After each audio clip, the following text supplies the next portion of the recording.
Haya, tuangazie riadha. Tunaangazia hasa riadha za Kipkeino Classic. Maandalizi ya menoga na ni mashindano ambayo yatakuwa yanaandaliwa katika uga wa kitaifa wa Nyayo Aprili 24, yakivutia hasa wanariadha tofauti na wanariadha nguli zaidi kutoka kote duniani. Na kwa mara ya kwanza mashindano haya ambayo yanadhaminiwa na hasa kampuni ya Absa yatashirikisha hasa pale mbio za wale chipukizi wasiozidi umri wa miaka 20, na pia yataanza mida ya jioni hadi usiku. Sasa tusikize bwana washikadau wanazungumziaje maandalizi na utofauti gani utakuwepo katika makala haya ya mwaka huu.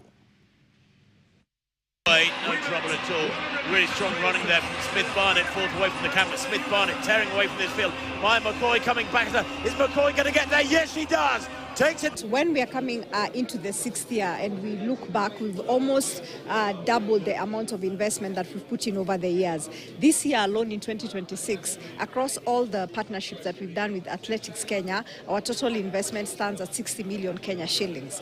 If I narrow down to Kipkeino Classic itself, the total is 35 million shillings, whereby 27 million shillings goes to Athletics Kenya in form of the right fees, and then 8 million shillings is further used for leverage in terms of marketing and profiling the event for Kenyans.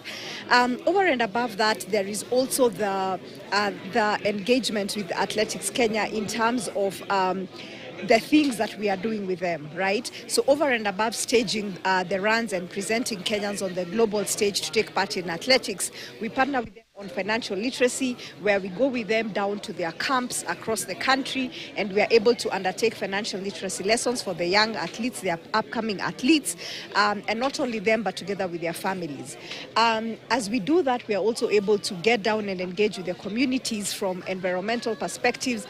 When I look at the last 6 years, we've done investments through the Absa Kenya Foundation on water conservation, on provision of water to schools, hospitals, education in terms of classrooms, in terms of desks, chairs, etc. So there's a lot over and above just the running. So really, it has been a beneficial partnership with Athletics Kenya, one that we look forward to, and one that we keep strengthening into the future.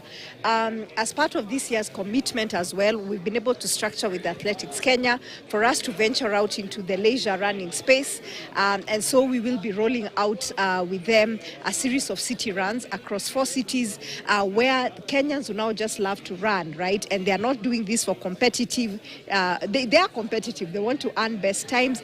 So being partnering with athletics, what makes us stand out is that people who run for leisure will be able to have their runs timed and recognized by Athletics Kenya. It's an emerging space in Kenya. Very many people are running for wellness.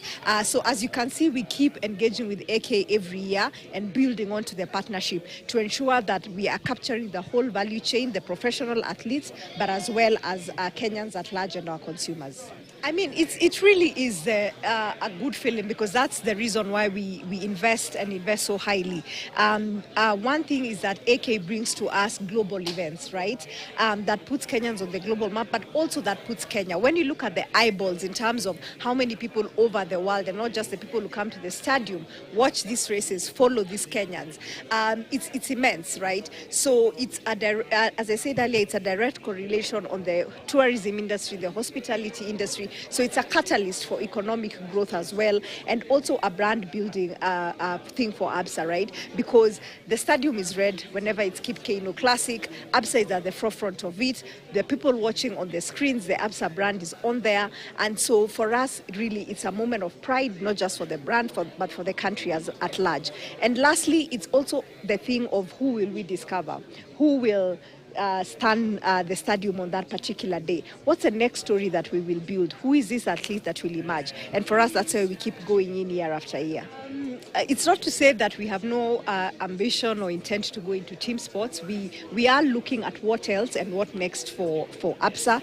As you well know, we have done golf for, I think, more than 15 years. Athletics is now 6 years. So we are thinking through in terms of what next for Absa. So we will announce that at the opportune time, and it will be something around team sports. But if I go back to why we have invested so heavily in individual sports, I think it stems from our brand promise, one which says your story matters. So it's you as a person. And then there is our brand purpose, which is empowering Africa's tomorrow together, one story at a time.